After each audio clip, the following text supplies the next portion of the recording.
Jadi negeri para ulama dan sebatin.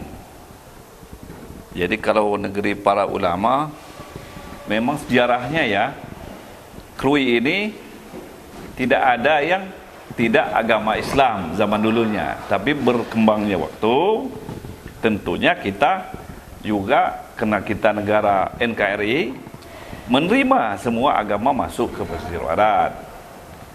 Tapi tidak terlepas lagi, sekali lagi, namanya adalah negeri para ulama.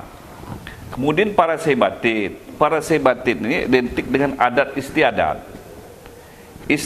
Adat istiadat pesisir barat itu dengan terkenal dengan Lampung ini, adat istiadat kesebatinan, Lampung Peminggir. Nah, yang alhamdulillah masih terjaga dan insya Allah akan terjaga. Kemudian kenapa para sebatin dan ulama? Seharusnya memang berkaitan dengan destinasi wisata itu tadi. Memang ada hal-hal di mana tempat turis yang boleh begini. Nah, di mana yang boleh yang enggak boleh. Jangan sampai keluar dari pantai itu nukar duit di bank-bank misalnya masih pakaian renang. Itu beda, enggak boleh. Seharusnya seperti itu. Kemudian tentang adat istiadat tadi, ini harus ditingkatkan lagi. Bukan berarti adat istiadat sini nggak nerima masukan adat istiadat dari luar. Justru adat istiadat dari luar masuk juga, tetapi untuk bersama-sama mencintai daerah ini.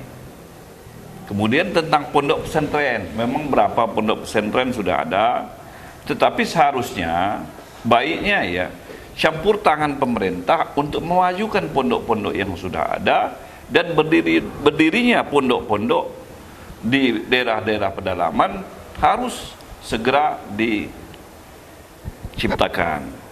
Pondok ini hampir merata sekarang sudah ada, hampir di setiap kecamatan, dan kita maunya memang melahirkan qori dan qoriah teladan nasional dari pesisir barat. Caranya ya pondok itulah salah satunya. Tetapi sekali lagi keterlibatan pemerintah daerah harus ini. Kenapa? Karena dia negeri para ulama dan para sebatin tadi. Iya. Walaupun saya menyadari ya, memang masih banyak kekurangan di Kabupaten Pesisir Barat. Seharusnya kita jangan bersuar terlebih dahulu dengan hal-hal yang tidak perlu. Lebih baik kita mercusuar untuk kepentingan rakyat.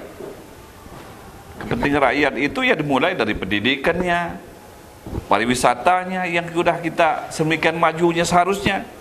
Kemudian dengan pondok-pondok yang itu tadi. Memang dari daerah Ngambur ke arah sini kemarin daerah wisata.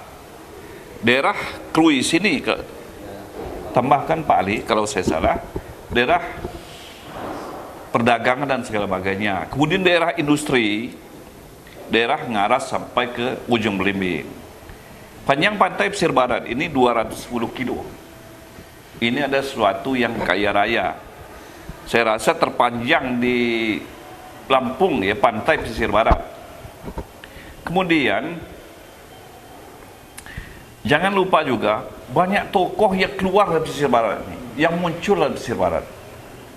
Ada Pak Taufik Kemas, orang tuanya dari Pulau Pisang. Ada Ibu Megawati, ibunya sendiri makam di Krui.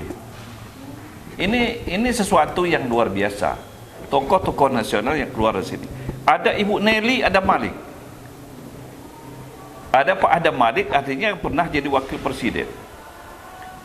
Sekarang saya lihat kebanggaan kita punya Adam Malik, punya Nelly Adam Malik ini belum ada. Jalan Adam Malik aja belum ada. Kalau Pak Taufik Kemas, Bandara Taufik Kemas. Ya. Kalau ulamanya ada Rumah Sakit Muhammad Thohir. Kalau Ibu Fatmawati ada Jalan Fatmawati. Tapi sekali lagi tentang Adam Malik belum ada. Jadi bukan sesuatu yang mimpi jika pesisir barat ini ke depan memang maju. Kenapa maju dia? Banyak tokoh-tokoh di luar sana yang sudah melihat pesisir barat ini sebenarnya. Tinggal kita jangan bertahan dengan egonya masing-masing, tetapi untuk pembangunan secara bersama-sama. Jangan untuk kelompok kita, grup kita, itu kita hilangkan demi masyarakat pesisir barat.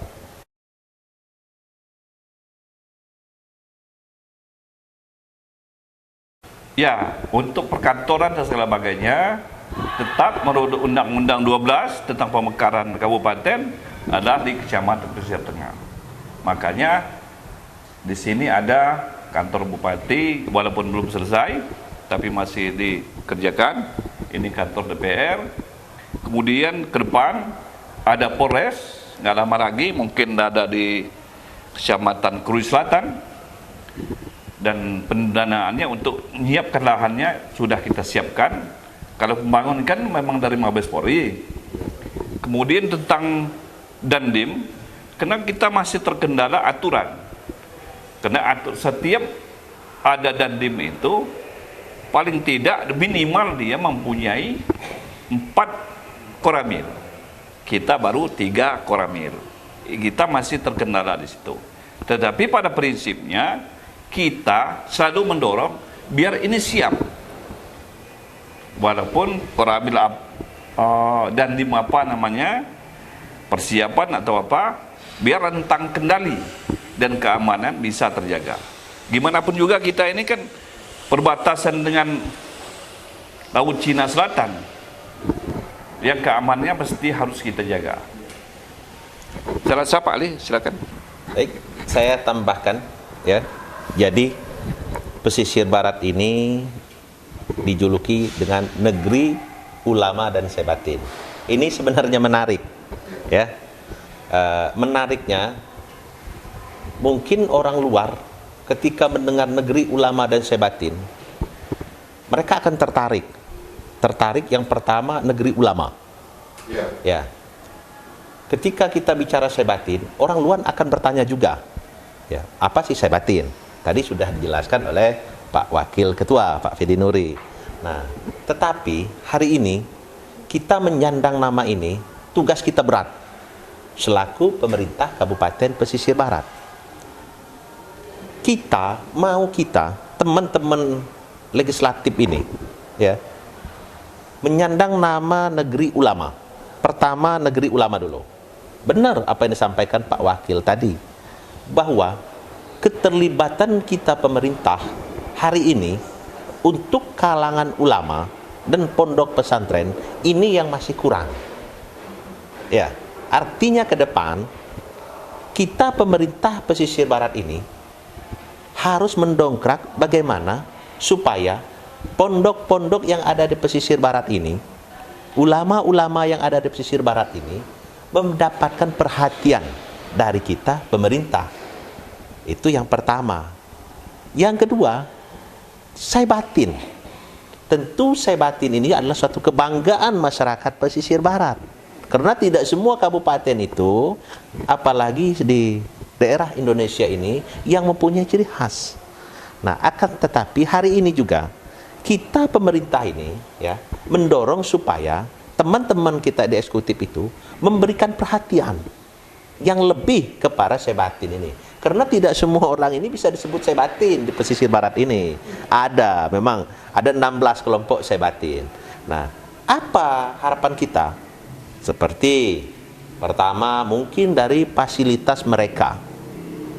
Nah, yang kedua, setelah mereka diberikan fasilitas, mereka juga ini perlu dibina.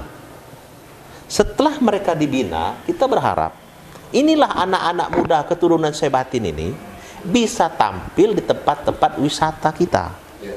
Ya, ketika mereka menyambut tamu-tamu kita, apakah minimal dari pakaian mereka di hotel, di restoran, ya, mohon maaf di pantai, ada ciri khas adat kita Saibatin. Tetapi hari ini kan belum tersentuh. Ya, seperti kita kalau masuk daerah Bali, mereka pakaian Bali. Mungkin teman-teman yang dari luar negeri belum merasakan itu. Nah, ini yang perlu kita kembangkan. Nah, ini tugas kita DPR ini, ya, mengingatkan pemerintahan kita.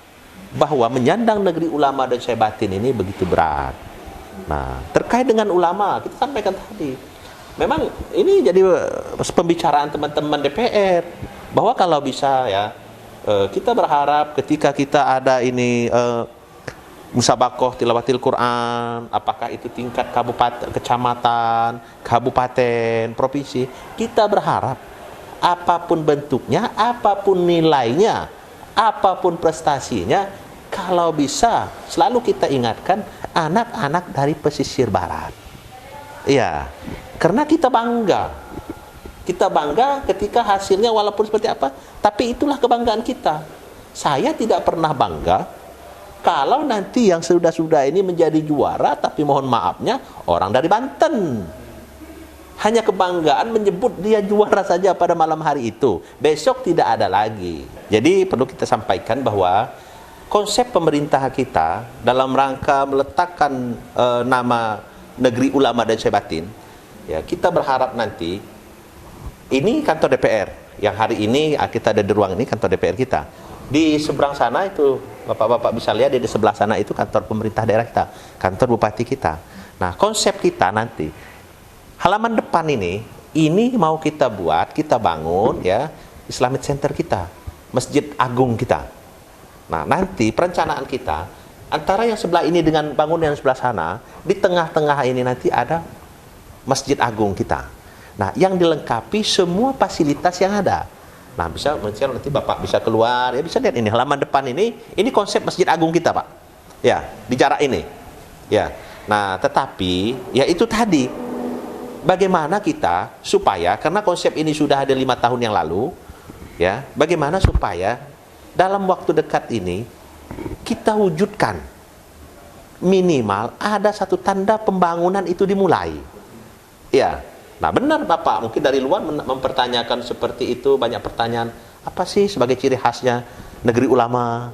Nah, mudah-mudahan ya kita berharap dalam waktu dekat ini antara gedung DPRD pesisir barat ini dengan gedung pemerintah daerah Bupati yang ada di seberang jalan sana, ini nanti kita akan bangun Masjid Agung Kabupaten Pesisir Barat kita yang direncanakan lengkap dengan semua fasilitasnya. Ya, ini harapan kita. Nah, tetapi kita juga kan belum ketemu untuk membangun ini konsepnya, ya mohon maaf, sumbernya yang belum ketemu. Ya, karena tidak mungkin kita akan membangun ini menggunakan dana APBD. Yang minimal kita berharap nanti apakah ada dari pihak-pihak yang lain atau seperti apa. Yang jelas pondasinya kita berharap dalam waktu dekat ini ada sebagai corak tanda bahwa negeri ulama itu. Ya, jadi benarlah kata teman-teman dari luar. Ya, contohnya apa sih itu? Sebagai simbolnya gitu. Ya, itu kita berharapnya seperti itu. Jadi di depan itu nanti di halaman yang luas depan kita itu rencananya kita bangun Masjid Agung Kabupaten Pesisir Barat kita dilengkapi dengan semua fasilitasnya yang ada di situ yang dibutuhkan masyarakat, termasuk juga tempat peristirahatan mereka nanti karena ada di jalur dengan tengah-tengah kota ini. Nah, terkait dengan saya tambahkan tadi perencanaan infrastruktur kita, bahwa memang benar ya semua infrastruktur pemerintahan itu kita berharap ini sesuai dengan mengacu dengan Undang-Undang Nomor 22 itu adanya di Kecamatan Pesisir Tengah ini, ya Kecamatan Pesisir Tengah ini. Nah, tetapi hari ini bahwa pemerintah daerah yang ada di depan kita itu sudah mencakupi semua dinas di situ. Ya, artinya itu kantor bupati kita ya. Nanti dinas-dinasnya juga ada di situ. Ya, paling nanti ya 1 atau 2 dinas yang keluar dari kantor depan itu. Nah, jadi kalau pengembangannya ya mungkin di pesisir tengah ini juga lagi. Nah, itu berharap seperti itu. Akan terlebih penting kita hari ini juga terkait dengan negeri ulama dan Syekh Batin ini, terutama dengan Syekh Batin, ini pemerintah daerah kita harus secepatnya memberikan andil, perhatian lebih kepada mereka kelompok Syekh Batin ini, karena ini sudah dinobatkan. Iya, terutama dari fasilitas mereka. Nah, saya bilang tadi ya, kita sebenarnya berharap ketika bapak-bapak dari luar ini masuk minap di hotel, minimal mereka pakaian itu. Ya, ada pecinya, ada sarungnya, apa ya sebagai cermin bahwa oh inilah pesisir barat. Ya, kalau orang luar tanya kenapa harus berpakaian, ya kami negeri Sebatin. Mungkin seperti itu. Ya, hari ini, tapi itu sampai hari ini belum terwujud. Anggota DPR ini memang asik, Pak. Ya, jadi kita berharap kepada semua masyarakat kita, ya, belajarlah dengan baik, bercita-citalah menjadi anggota DPR. Ya, sisi positif yang terbesar menjadi anggota DPR ini, niatkan bagaimana kita ketika diberi jabatan sebagai anggota DPR ini bermanfaat sedikit dengan masyarakat. Syukur-syukur kalau banyak. Kenapa saya katakan demikian? Karena ada hal-hal tertentu yang tidak bisa kita lakukan ketika kita tidak jadi anggota DPR. Setelah kita menjadi DPR, ini banyak yang kita lakukan yang bisa membantu masyarakat kita. Nah, tentu berangkat dari sana kita berharap teman-teman DPR Pesisir Barat ini kepada eksekutif, bagaimana kita membangun pesisir barat ini dengan kebersamaan, berkesinambungan, saling memberikan masukan, saling memberikan pemahaman, dan saling menerima kritikan. Itu tugas kita sama-sama. Kalau kami anggota DPR ini, tugas pokoknya 3. Tapi di sisi itu juga banyak tugas-tugas yang lain. Tentu hari ini kami sampaikan kepada teman-teman eksekutif bahwa pemerintahan itu ada 2, antara eksekutif dan legislatif. Tugas kami selaku anggota DPR ini adalah sebagai pengawasan, sebagai penganggaran, dan membuat peraturan daerah. Tapi konteks pelaksanaan kegiatan itu ada di teman-teman eksekutif. Tentu dalam rangka menciptakan program ini, perhatikan, ya, berikan yang terbaik juga untuk pokir-pokir yang disampaikan oleh anggota DPR. Karena anggota DPR ini siapapun dia, sudah pasti dia ini punya masyarakat, sudah pasti dia punya konstituen, sudah pasti dia punya pemahaman, sudah pasti dia pengen daerahnya maju, sudah pasti juga dia di daerahnya pengen dikenal juga, pengen berbuat. Nah, pada kesempatan ini teman-teman eksekutif tidak harus di pesisir barat, ya, tetapi ini umumnya di pesisir barat hari ini, agar memperhatikan juga pokok-pokok pikiran atau aspirasi yang disampaikan oleh teman-teman DPR untuk dalam rangka pembangunan kita di tahun-tahun berikutnya. Nah, kepada semua pihak yang cinta terhadap Kabupaten Pesisir Barat yang diberi nama Negeri Para Ulama dan Sebatin ini, marilah kita bergandeng tangan bersama-sama mewujudkan masyarakat kita, masyarakat yang madani, masyarakat yang maju, masyarakat yang mampu mengejar ketertinggalan dari kabupaten-kabupaten yang lain. Jadilah kita pemenang di antara kabupaten-kabupaten yang ada di Provinsi Lampung ini. Ya, silakan Pak Wakil kalau ditambahkan. Saya selaku pribadi dan keluarga mengharapkan kepada masyarakat pesisir barat agar kiranya bisa menjaga persatuan dan kesatuan, menjaga keamanan yang memang sudah aman, kemudian jangan sampai terjadi hal-hal yang tidak kita inginkan. Karena suatu daerah itu akan maju dimulai dari kenyamanan dan keamanan itu. Kemudian ke depan, saya berharap agar kiranya pesisir barat ini sama-sama milik kita. Saya mengharapkan masyarakat yang ada di pesisir barat dan orang pesisir barat kebetulan mencari ilmu di luar atau berprofesi di luar, yuk kita sama membangun pesisir barat. Karena kami tahu ada keterbatasan-keterbatasan kami yang ada tinggal di pesisir barat. Kenapa saya katakan demikian? Banyak hal-hal yang memang lebih tahu kawan-kawan di luar daripada kami yang ada pesisir barat. Kemudian jadilah kita menganggap dan kita merasa pesisir barat ini punya kita, bukan punya kelompok, bukan punya perorangan. Pesisir barat ini akan maju di saat kita sama-sama. Pesisir barat ini akan hebat di saat kita kerja bareng. Di saat kita di pesisir barat ini akan enak di saat kita bisa menikmati sama-sama.